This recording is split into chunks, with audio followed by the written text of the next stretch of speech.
Good afternoon mga kalapatid. Mukhang may magandang balita sa atin ang ating dalawang breeder. Bakit sabay silang doon sa pugad mga kalapatid? Anong ibig sabihin niya mga kalapatid? Bakit sabay sila sa pugad? At ito mga kalapatid ang nakita natin. Kaya sabi ko may good news tayo. Ayan o, may takip na ng itlog dito mga kalapatid.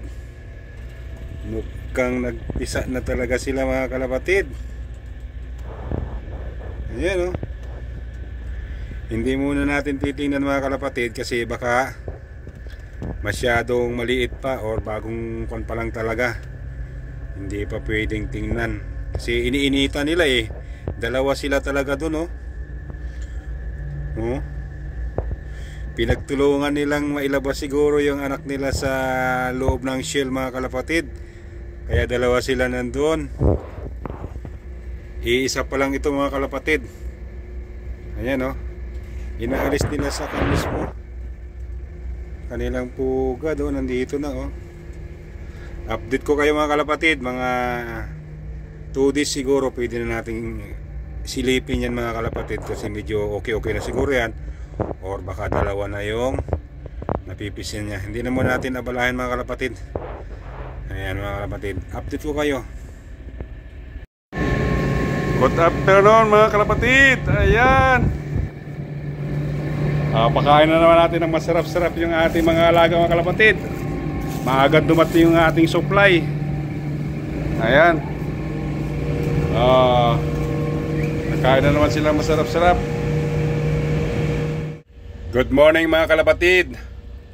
Ayan, pagkapunta natin dito sa ating breeder mga kalapatid, inilabas na niya yung shell ng kalapati natin. Tapos yung isang itlog na isa ay inilabas na rin nila. Sira pala mga kalapatid yung isang itlog. Isa lang yung napisa nila mga kalapatid. Ito lalaki, ito yun babae ngayon nakalimlim. Maaga pa eh. Mamaya pa yan sila magpapalitan. Medyo kulit itong barako oh. Tapang oh. Tatapon ko na sana yung isang itlog na silipin na natin mga kalapatid. Dali lang. Ayan mga kalapatid.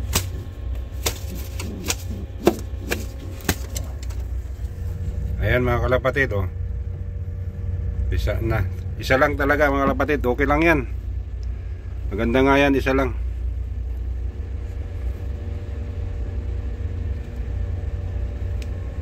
Thank you for watching mga kalapatid. Bye bye for now.